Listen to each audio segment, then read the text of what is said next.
బయలుదేరు బయలుదేరు. ఇది ఒక టైప్ రా, బయలుదేరు. ఎక్కువ తీరా బండి, తీరా అంటే వాళ్ళు ఒక టైప్ అయిన మనుషులేరా. తీరా పో.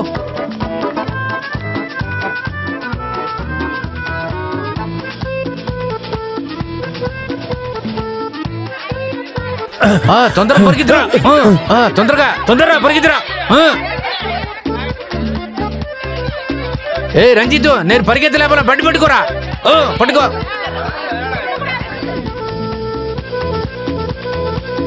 వద్దుమా, వద్దు. అయ్యో అమ్మ, కొట్టేద్దు చెప్పేది అమ్మా. అయ్యో అయ్యో అయ్యో, మర్యాదే లేకుండా చేస్తున్నారు. ఇంకబేట ఇలాంటి విషయాలు కానీ పిలవద్దు. నువ్వు అటువంటి సత్యాలయం చేయక, నువ్వు అవసరపడక రా.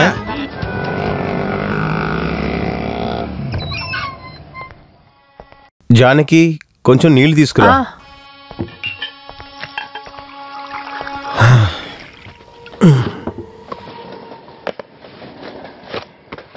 ఏమైంది? వెళ్ళిన పని జరగలేదా? మరిప్పుడు మనం ఏం చేసేది? ఏం చేసేది? దొంగతనమో దోపిడీ చేయలేం కదా. School fees, garment company advance, బంగారానికంతా ఇప్పుడు మంచి రేటు ఉంది. కొన్ని రోజులకు చాలు. ఈ గార్మెంట్ కంపెనీ స్టార్ట్ చేస్తామంటే తర్వాత మన సమస్య ఎంత? ఇండస్ట్రీ ఆఫీస్ నుంచి వచ్చిన లెటర్.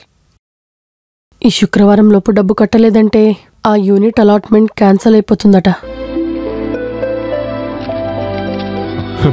మనం ఏం ఆశపడతామో అది జరగట్లేదు జానకి. ఇప్పుడు ఇది చేయి జారిపోయిందంటే ఇక ఏ జన్మలోనూ ఇది చేస్తానన్న నమ్మకం లేదు జానకి నాకు. చివరి వరకు ఆ చిన్న షాపులో మనం అలాగే ఉండాలనేది మన తలరాత అనుకుంటా.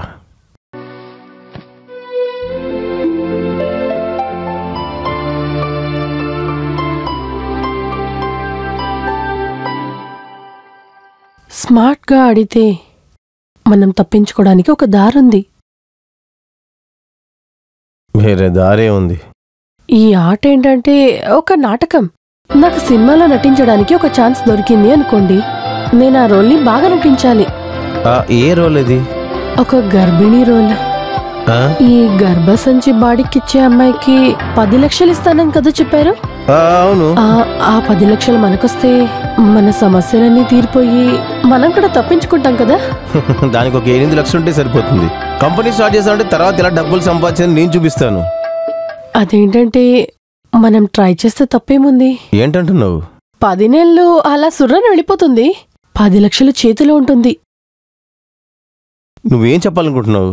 అదేంటంటే ఈ గర్భసంచి అద్దెకిచ్చే అమ్మాయి రోల్ నేనే నటించొచ్చు కదా. నీకేం పిచ్చి పడిందా జానకి? ఈ గర్భసంచి, ఈ అద్దెలు ఇవన్నీ పెద్ద సమస్య కూడిన సమాచారమే. ఇది అలా దొరికి ఏ సంతోషం మనకొద్దు. ఎలా నువ్వు ఇలా పిచ్చిదానిలాగా ఆలోచిస్తున్నావు? ఇలా చూడండి, నేనిప్పుడు నటించడం మానేయకుండా ఉండుంటే మహేష్ బాబుకో లేదా అల్లు అర్జున్కో హీరోయిన్ గా నటించేదాన్ని కదా. కాకపోతే ఏంటి, ఒక గర్భవతిలా నటించాలి. అదెలా అంటే చూడండి, ఇది కూడా ఒక నటనే. సినిమాలో గర్భం అంటే అరే ఇట్రా గర్రా ఇలా దిండు పెట్టుకుని యాక్ట్ చేసే విషయమే అది. ఇది అలాంటిది కాదు. నంబర్ 1 అమెరికన్ గర్భం. సినిమాలా కాదమ్మా జీవితం. ఇవన్నీ వదిలేయి. ఊర్లో ఉన్న వాళ్ళకి చుట్టాలకి ఏం సమాధానం చెప్తావు? ఏ చుట్టాలకి? మనం లవ్ మ్యారేజ్ చేసుకున్నామని అందరూ మనల్ని కలపకుండా దూరంగా ఉంచారే. తర్వాత ఊరి జనాలు మనకు 2వ బిడ్డ పుట్టబోతుందని అందరికి లడ్డు ఇవ్వండి. 10 నెలల తర్వాత పిల్లోడు ఎక్కడ అడిగితే బిడ్డ డెలివరీలో చనిపోయిందని చెప్తాను. జానకి ఎంత రాతి గుండేనిది. ఇదంతా ఒక నటనే కదండి. డెలివరీ అయింది నా ఆంటీ ఇంట్లో, అందువల్ల ఎవరికి ఇన్ఫార్మ్ చేయలేకపోయామని చెప్పండి. దానివల్ల ఎవరికైనా మనసు నొచ్చుకున్నా ఆస్తి అంతస్తు వచ్చిందంటే అన్ని మారిపోతాయి. తప్పించుకోవడానికి ఇదే ఒక దారి కదండి. వద్దని చెప్పకండి. అయ్యో ఇదంతా ఏంటంటే నా తల అంతా తిరుగుతుందే. అలా అయితే తిరగకుండా తల పట్టుకొని కూర్చోండి.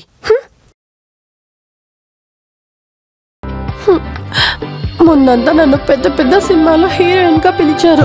ఈ విషయం నాకు తెలియదే. అప్పుడే ప్రేమ పుట్టి ఈయంతో వచ్చేసాను. లేదంటే పెద్ద పెద్ద హీరోయిన్ లిస్ట్ లో నా పేరు కూడా ఉండేది. ఏం చేసేది, అంతా నేను చేసుకుందే. నా తలరాత చూడు.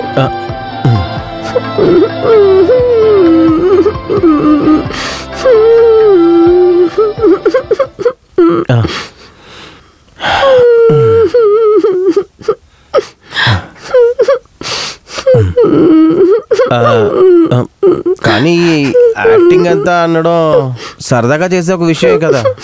పరిగెట్టాలి, ఆడాలి, గొడవ పడాలి. అలాగే ఇది కూడా ఒక ఆటకాయితనంగానే ఒక యాక్టింగ్ అనుకుంటే సరిపోతుంది కదా. అలాగే కదా. అది మాత్రమే కాదు, పిల్లలు లేని వాళ్ళకి పిల్లల్ని కనిస్తున్నావంటే ఒక పుణ్య కార్యమే కదా అది కూడా. అది మాత్రమే కాదు, బిడ్డతో ఏ బ్లడ్ రిలేషన్ లేకపోవడం వల్ల ఈజీగా పిల్లల్ని తిరిగి ఇచ్చేయచ్చు కూడా మనం. అవునవును. ఈ అమెరికా వాళ్ళకి ఎందుకు త్వరగా రావాలని అనిపించనే లేదు. అన్నింటికి సరైన సమయం ఉంటూ ఉంటుంది కదా.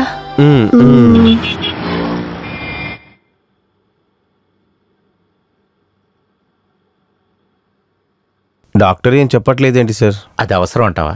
సొదహాగా దీనికోసం వచ్చే అమ్మాయిలకి ఎటువంటి ఎమోషన్ ఫీలింగ్స్ ఉండవు.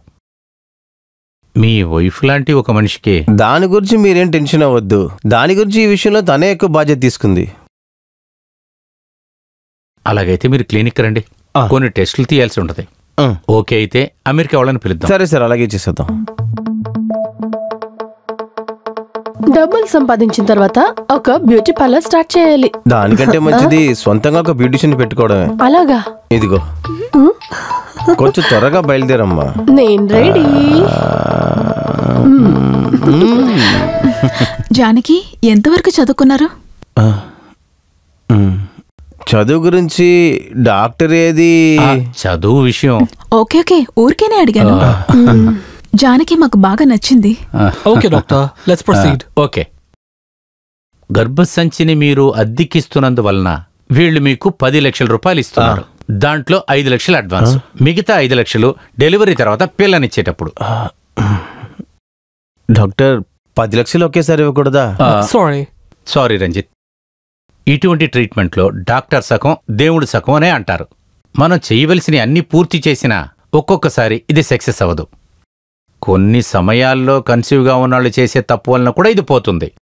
అటువంటి ఒక ప్రాబ్లం వస్తే వీళ్ళ మొత్తం డబ్బు కూడా నష్టమైపోతుంది కదా. అది కాకుండా ఈ విషయంలో ఒకళ్ళకొకళ్ళు నమ్మకం లేకుండా కంటిన్యూ చేయడం కూడా కష్టమే. Okay doctor. ఆ తర్వాత మేము కేవలం డబ్బు కోసం ఇది చేయడానికి రాలేదు. పిల్లలు పుట్టని వారికి పిల్లలు కలగడానికి సహాయం చేయడం కూడా ఒక పుణ్యమైన విషయమే కదా. I really appreciate your generosity. తర్వాత ప్రెగ్నెంట్ అయిన తర్వాత ప్రోటీన్, కాల్షియం, ఫైబర్ ఇవన్నీ మీరు తప్పకుండా తినాలి. దానికంత డబ్బులు ఎక్స్ట్రా అవుతుంది. ప్రోటీన్ ఫుడ్ అంటే తినాలంటే రేట్లు ఎక్కువ అవుతాయి కదా. It's okay. Tell me how much you want. I want. It's okay. I told no. It's a punya pravarti. That's good. Well said. Oh yeah. Embryo transplantation అయిన తర్వాత వీళ్ళిద్దరూ అమెరికా తొందరగా వెళ్ళాలి. వీళ్ళిద్దరూ వర్క్లో చాలా బిజీగా ఉన్నారు. డెలివరీకి ఒక రోజు ముందు వాళ్ళు వస్తే చాలు కదా. ఇంకా మన అగ్రిమెంట్ సైన్ చేసుకుందాం.